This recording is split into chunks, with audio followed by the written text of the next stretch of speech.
ఏలియా అరచేతి వంటి మేఘాన్ని చూసిన ఆ క్షణం 3 ఏళ్ల కరువు భూమిని బీటలు వారేలా మరియు ఎండిపోయేలా చేసింది. పంటలు పండలేదు.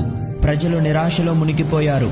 ఇశ్రాయేలు దేవుని నుండి దూరంగా వెళ్ళిపోయింది మరియు తీర్పు అగ్నిలా దిగి వచ్చింది. కానీ కర్మేలు పర్వతం మీద ఏలియా ప్రార్థించాడు. 1 సారి, 2 సార్లు, 7 సార్లు అతడు ప్రభు ముందు వంగి నమస్కరించాడు మరియు ప్రతిసారి ప్రభు మౌనంగానే ఉన్నాడు. కానీ 7వసారి ప్రార్థించగానే అతని సేవకుడు దాన్ని చూశాడు. దూరంలో ఒక చిన్న మేఘం పైకి లేస్తుంది. అది మనిషి అరిచేయి కంటే పెద్దది కాదు. ఏలియా లేచి నిలవబడి ఇలా ప్రకటించాడు, పర్వతం నుండి త్వరగా కిందకు వెళ్ళు, గొప్ప వర్షం రాబోతుంది.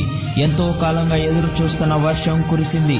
ఎందుకంటే దేవుని చేతుల్లో అతి చిన్న మేఘం కూడా సరిపోతుంది. వర్షాన్ని తెచ్చింది ఆ మేఘం కాదు, దాని వెనక ఉన్న వాగ్దానం.